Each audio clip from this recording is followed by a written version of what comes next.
नमस्कार दोस्तों, उम्मीद करता हूँ आप सब बहुत अच्छे होंगे। और जैसा कि आप समझ पा रहे होंगे, आज हम ये डिस्कस करना चाह रहे हैं और इस टॉपिक पे बात करना चाहते हैं कि क्या कोई एक ऐसा योद्धा भी था जो भगवान राम और भगवान कृष्ण से भी धनुर्विद्या में धनुष युद्ध में जीत सकता था, उनसे भी बड़ा धनुर्धर था।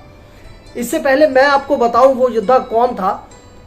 चलिए आप गैस करके देखिए, आप कमेंट करके मुझे बताइए कि फिर लास्ट में देखेंगे कि क्या आपका गैस सही था। महाभारत से लेकर रामायण युग में एक से बढ़कर एक धनुर्धर, एक से बढ़कर एक धनुर्विद्या के प्रकांड विद्वान पैदा हुए। द्रोणाचार्य, परशुराम, अर्जुन, कर्ण, लक्ष्मण, राम, भगवान कृष्ण, ऐसे अनगिनत योद्धा। लेकिन इनमें से जितने भी योद्धा थे, अगर मैं ईश्वर का अवतार मानूं तो वो दो थे, भगवान राम और भगवान कृष्ण। तो क्या कोई एक ऐसा भी योद्धा था जो इन दोनों को भी पराजित कर सकता था धनुर्विद्या में, धनुष युद्ध में? तो आप गैस करें।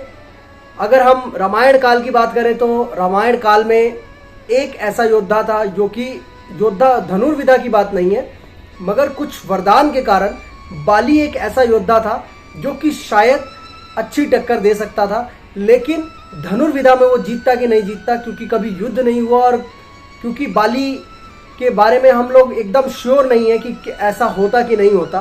सो बाली हो सकता है कि वो जीत जाते हैं भगवान राम से भी युद्ध, बट ये वो योद्धा नहीं है जिसके बारे में मैं डैम श्योर हूँ कि भगवान राम और भगवान कृष्ण दोनों से ये योद्धा ये जीत सकते थे।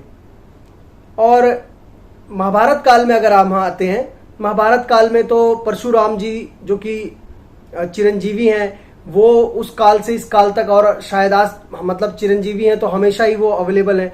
लेकिन परशुराम जी भी वो योद्धा नहीं है, भीष्म पितामह भी वो योद्धा नहीं है, क्योंकि भीष्म पितामह भी भगवान कृष्ण से नहीं जीत सकते थे और या भगवान राम से नहीं जीत सकते थे। अर्जुन और कर्ण भी बिल्कुल नहीं हो सकते। इवन उस योद्धा के साथ एक बार अर्जुन का युद्ध भी हुआ है और अर्जुन उस युद्ध में बुरी तरह परास्त भी हुए हैं। उन्होंने अर्जुन को उस तरीके से हराया जैसे कोई बालकों को हरा देता है। अब आप इमेजिन कर सकते हैं वो योद्धा कितना बड़ा होगा जिसने संसार के सबसे बड़े धनुर्धर को एक बालकों की भांति हरा दिया था। तो दोस्तों, मैं बात कर रहा हूं उनकी जिन्होंने धनुर्विद्या को, जिनको धनुर्विद्या का जनक माना जाता है, जिनको माना जाता है कि इन्होंने ही धनुष विद्या में जितने भी दिव्यास्त्र होते हैं, जो सबसे बड़े दिव्यास्त्र होते हैं धनुर्विद्या के, वो इन्होंने ही बनाए और इनके द्वारा ही आए थे सृष्टि में। और वो कोई और नहीं, भगवान राम और भगवान कृष्ण को अगर कोई पराजित कर सकता था युद्ध में तो वो स्वयं महादेव थे। महादेव जिनके बारे में बोला जाता है कि धनुर्विद्या का उन्होंने ही सबसे पहले ज्ञान संसार को दिया। परशुराम से लेके बड़े बड़े योद्धाओं ने उनसे ही आशीर्वाद लेके धनुर्विद्या सीखी।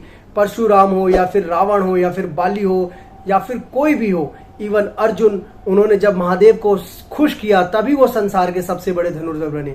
जब तक उन्होंने महादेव को खुश नहीं किया था, वो उनके पास वो दिव्यास्त्र नहीं आ सकते थे जो उनको चाहिए थे, क्योंकि महादेव धनुर्विद्या के जनक माने जाते हैं।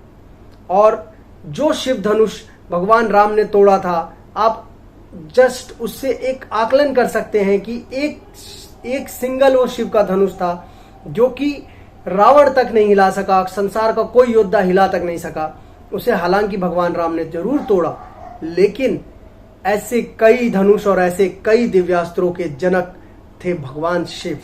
और महादेव की ही कृपा से संसार को धनुर्विद्या का ज्ञान मिला, और इसलिए महादेव इकलौते संसार में वो योद्धा बोल ले या फिर महादेव स्वयं है तो उनको क्या बोले थे, जो कि भगवान कृष्ण और राम से युद्ध में जीत सकते थे, जिन्होंने अर्जुन को एक बालकों की भांति हरा दिया था जब वो उनकी परीक्षा ले रहे थे।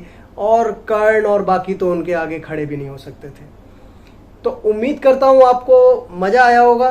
अगर आपका कमेंट और आपका गैस सही है तो अब मुझे आप जरूर बताइएगा कि आपका गैस सही था। और इसी तरह की और कुछ अच्छी जानकारियां मैं आपके बीच में लाता रहूंगा। एक दूसरे के साथ नॉलेज शेयर करते रहेंगे।